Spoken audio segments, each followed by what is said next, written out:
we are going to talk about something called inline frame, also known as the iframe. As you can see inside a web page, we have already opened a web page, another web page, or another website. So if you want to uh, redirect someone to another website, for example, buy this tea because there is 10% off, or a referral, you can create an iframe in your website.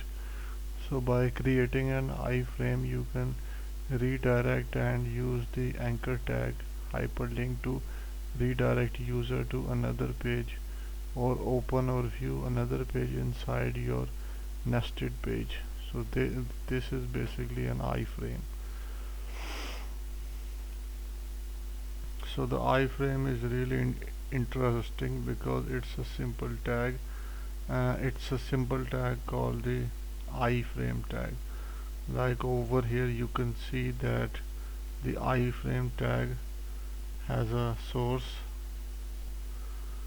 So over here this is your iframe tag, and the first of all, the web page that you want to display, it has a page. So in the source tag you display that web page's link, the HTML page, and then you can give a title.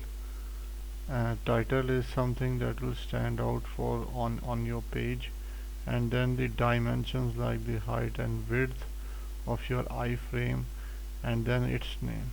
So you can write a paragraph inside the iframe to give a description about the data that you're showing. So when the user clicks on your iframe, you can redirect it to another website by entering the anchor tag.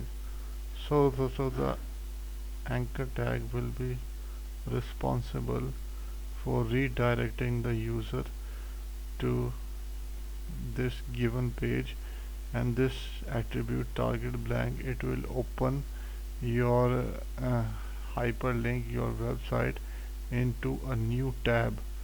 So you can use iframes, like you can use it in like the banners, ads on you see on different website, the ads and all that stuff you can use by using an